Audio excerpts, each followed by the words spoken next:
Hello दोस्तों, आज की क्लास में हम फिजिक्स के मासिक परीक्षा जून का क्या करने वाले आंसर की देखने वाले जो 100% सही उत्तर है। दोस्तों, इन सभी प्रश्नों को क्या करना है, आपको देख लेना है और आपने जितना सही किया है क्या आपको कमेंट बॉक्स में लिख कर बता देना है कितना हमने सही किया। इस वीडियो को अंत तक देखिएगा। यदि आप हमारे चैनल पर नए हुए तो चैनल को भी ज़रूर सब्सक्राइब कर लीजिएगा और इस वीडियो को अपने दोस्तों में भी शेयर कर दीजिए ताकि आपके दोस्त भी जान पाएँ उन्होंने कितना अंक सही किया है। ठीक है दोस्तों, तो चलिए पहला नंबर प्रश्न क्या पूछा गया है, सभी प्रश्नों का हल करते हैं। लिखा गया है कि एक बिंदु आवेश Q से r दूरी पर विद्युत विभव का मान होता है। तो r दूरी के लिए विद्युत विभव का मान क्या होता है, तो KQ/r² होता है। KQ बटे क्या होता है, r होता है, यानी जो इसका सही उत्तर ऑप्शन नंबर हमारा ए हो जाए, क्योंकि K का मान 1/4 4πε0 होता है। ठीक है, अब जानत होंगे। ठीक है, तो यानी इसका सही उत्तर ऑप्शन नंबर ए लगा देंगे, कोई दिक्कत नहीं है, बिल्कुल नहीं। अब देखिए अगला जो लिखा गया है कि आवेश का पृष्ठ घनत्व बराबर होता है। पृष्ठ घनत्व यानी सिग्मा बराबर सूत्र होता है क्यू बटे यानी क्या, कुल आवेश बटे कुल क्षेत्रफल, इसका फॉर्मूला होता है। ठीक है दोस्तों, यानी इसका कौन सा ऑप्शन नंबर है, बी हमारा क्या हो जाएगा दोस्तों सही है, कुल आवेश बटे कुल क्षेत्रफल। ठीक है, अब देखिए 3 नंबर प्रश्न क्या पूछा गया, पानी का परावैद्युतांक नियतांक होता है। तो पानी का परावैद्युतांक नियतांक कितना होता है, हमारा 80 होता है। कितना होता है दोस्तों, यानी ए इसका 3 का ए हमारा सही हो जाएगा। 4 नंबर प्रश्न लिखा है कि क्यू आवेश से आवेशित आर त्रिज्या के गोले की विद्युत धारिता होती है। माने गोलीय खातिर हमें क्या विद्युत धारिता बतानी है। तो इसके लिए जो धारिता सूत्र होता है 4πε0 आर होता है। 4πε0 आर होता है, इसका सही उत्तर कौन हो जाएगा, बी हमारा हो जाएगा। ठीक है दोस्तों, अब देखिए हमारा कौन प्रश्न है। 5 नंबर प्रश्न लिखा है कि विद्युत वाहक बल का इकाई, विद्युत वाहक बल का इकाई क्या होता है आपको बताना है। तो इसका इकाई होता है वोल्टेज। क्या होता है दोस्तों, वोल्टेज, यानी इसका ए हमारा सही उत्तर हो जाएगा। 6 नंबर लिखा गया 1/4 4πε0 का मान होता है। तो इसका मान 9 × 10⁻⁹ न्यूटन मीटर स्क्वायर प्रति कूलम्ब स्क्वायर होता है। ठीक है, यानी ए हमारा इसका क्या हो जाएगा, 6 का ए सही उत्तर हो जाएगा।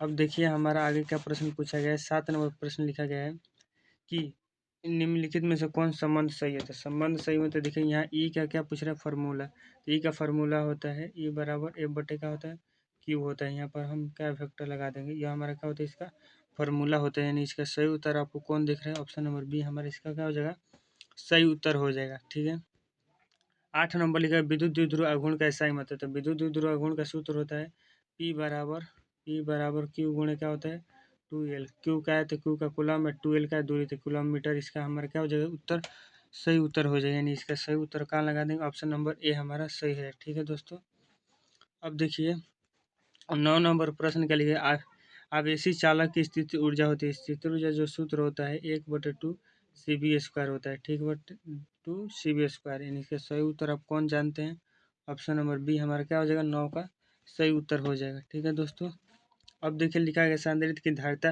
पर होता है। धारिता का सूत्र होता है C बराबर क्यू बटे क्या होता है भी। क्या हम क्यू बटे भी को क्यू इनवर्स भी लिख सकते हैं, तो कहिए बिल्कुल। इस तरह हम क्या, इसका सही उत्तर कौन हो जाएगा, हमारा सी हो जाएगा। ठीक है दोस्तों, अब देखिए 11 नंबर प्रश्न लिखा प्रति इकाई आवेश पर लगने वाला बल को कहते हैं। तो देखिए प्रति इकाई आवेश पर जो बल लगता है वह बल हमारा विद्युतीय क्षेत्र कहलाता है। क्या कहलाता है दोस्तों, विद्युतीय क्षेत्र, यानी 11 का सी सही उत्तर हो जाएगा।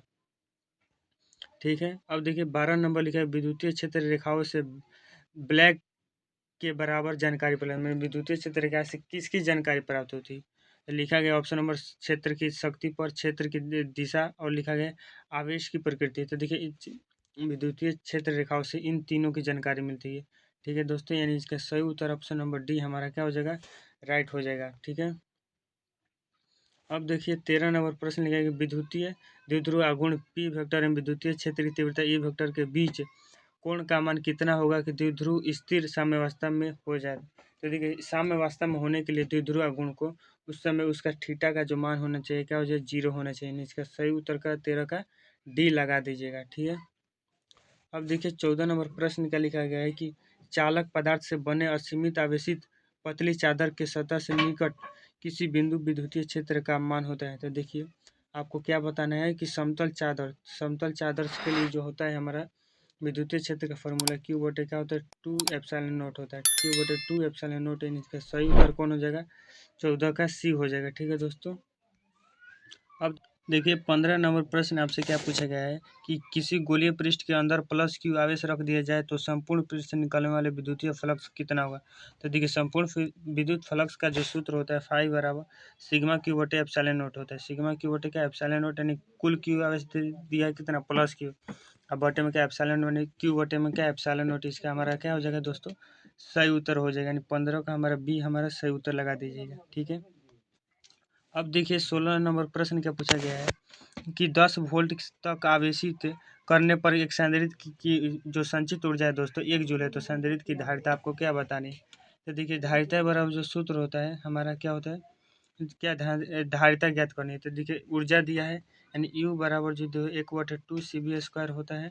यहाँ से आप देखिए जूल का मान दीजिए 1 जूल जो ऊर्जा है हमारा, और भी का मान दीजिए कितना 100 का होल स्क्वायर कर दीजिएगा, और यहाँ से हमारा क्या है सी का मान भी आप निकाल लीजिएगा। ठीक है दोस्तों, जब इस तरह आप इसका हल कीजिएगा तो इसका जो हल आएगा हमारा 2 × 10⁻⁴। ठीक है, 2 × 10⁻⁴ इसका क्या आ जाएगा हमारा आंसर हो जाएगा। इसका सही उत्तर आप क्या लगा सकते हैं, डी लगा सकते हैं। ठीक है, 17 नंबर प्रश्न के प्रतिवर्ती धारा प्रभावी धारा 5 माइक्रोफैराड से प्राप्त करने के लिए 2 माइक्रोफैराड धारिता को कम से कम कितने संधारित्र की आवश्यकता होती है। देखिए तुल्य धारिता का मान दिया क्या 5 माइक्रोफैराड और 2 माइक्रोफैराड की हमें धारिता दी है, तो कितने हम धारिता 2 माइक्रोफैराड का जोड़ेंगे तो हमारा क्या तुल्य धारिता 5 माइक्रोफैराड प्राप्त होगी। तो देखिए कुल 4 धारिता कैसे, तो देखिए एगो हम ऐसे जोड़ देंगे श्रेणी क्रम में, फिर जगह हम क्या यहाँ से 2 को समानांतर क्रम में जोड़ देंगे, इस तरह हमारा क्या हो जाएगा इसका प्राप्त हो जाएगा। ठीक है, यानी इसका सही उत्तर क्या लगा दीजिएगा, ऑप्शन नंबर बी सही हो जाएगा। ठीक है,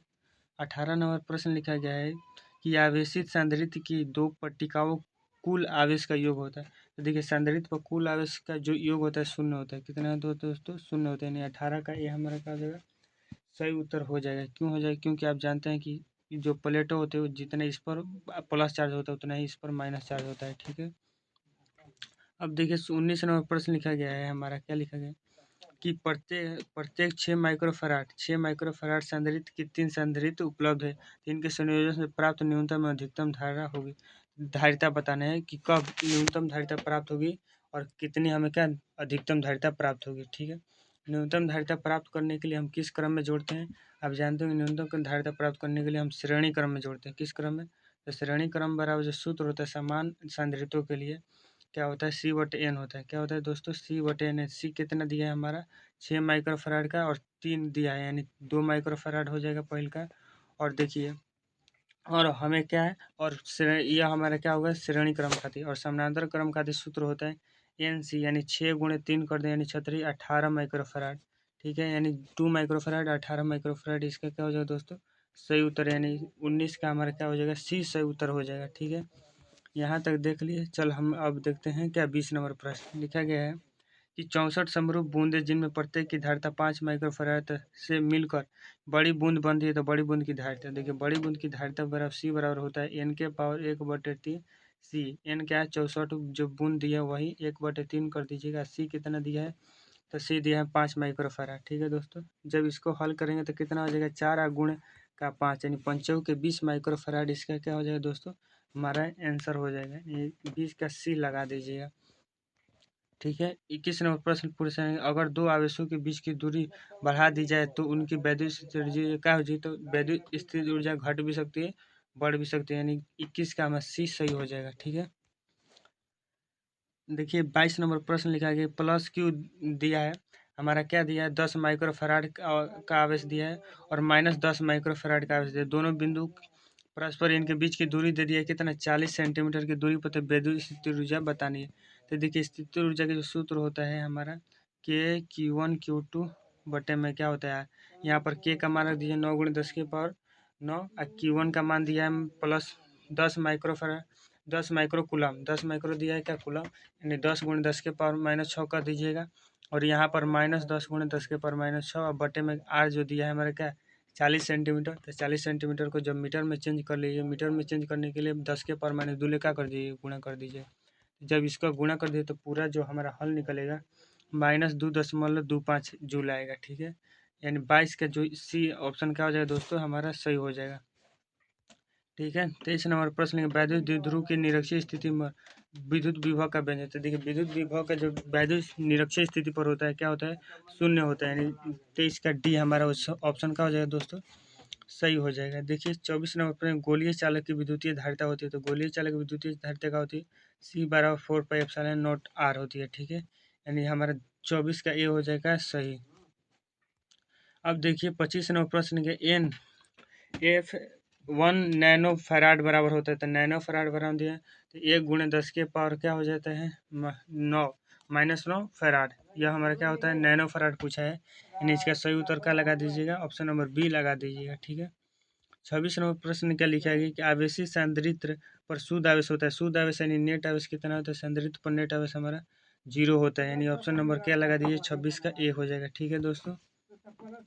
27 नंबर प्रश्न क्या लिखा गया है देखिएगा, निम्नलिखित में से कौन विद्युत द्विध्रुव आघूर्ण के कारण विभव के लिए सही है, तो देखिए विद्युत द्विध्रुव आघूर्ण के लिए जो सूत्र होता है हमारा V बराबर होता है KP बटे क्या होता है सॉरी KP बटे क्या होता है R² होता है, यानी यह V समानुपाती हो जाएगा R−2 का, ठीक है, यानी हमारा जो 27 का आंसर कौन हो जाएगा दोस्तों, 27 का C आंसर हो जाएगा हमारा सही, ठीक है। अब देखिए हम आगे बढ़ते हैं, क्या लिखते हैं 28 नंबर प्रश्न, और याद रखिएगा निरक्षीय स्थिति पर जो विभव का होता है शुरू क्या होता है 0 होता है, इसलिए हम अक्षीय स्थिति पर ही बताएंगे, ठीक है। अब देखिए 28 नंबर प्रश्न लिखा है कि संधारित्रों के समानांतर क्रम संयोजन में कौन सी भौतिक राशि प्रत्येक संधारित्र के लिए समान होती है, मतलब स्थिर रहती है, तो वो हमारे क्या रहती है विभवांतर रहती है, विभवांतर में कोई भी प्रकार का चेंजिंग नहीं होता है, जबकि आवेश में चेंजिंग होता है, ठीक है, समानांतर क्रम संयोजन के लिए, ठीक है, यानी इसका 28 का सी ऑप्शन का हो जाएगा दोस्तों सही हो जाएगा, ठीक है। 29 नंबर प्रश्न है कि किसी चालक के विद्युत धारिता का व्यंजक बताएं, तो चालक का विद्युत धारिता फॉर्मूला होता है C बराबर Q बटे क्या होता है V, यानी इसका सही उत्तर ऑप्शन नंबर क्या हो जाएगा 29 का ए हो जाएगा, ठीक है। अब लिखे 30 नंबर, वांडी ग्राफ जनित्र एक ऐसा यंत्र है जिसके द्वारा उत्पन्न होता है, देखिए जिसके द्वारा हम क्या उच्च वोल्टेज उत्पन्न करते हैं, यानी 30 का बी ऑप्शन क्या हो जाएगा दोस्तों हमारा सही उत्तर हो जाएगा, ठीक है। तो देखिए ये थे हमारे क्या जो जून महीना हुआ था उसका प्रश्न थे फिजिक्स के, इस तरह हम क्या इसका सॉल्यूशन कर लिए, ठीक है दोस्तों। यदि क्लास अच्छी लगी तो क्लास को लाइक ज़रूर कर दीजिएगा, और इस क्लास को अपने दोस्तों में भी शेयर कर दीजिएगा, और इस चैनल पर अभी तक सब्सक्राइब नहीं किए हैं तो चैनल को भी ज़रूर सब्सक्राइब कर लीजिए, ठीक है, धन्यवाद।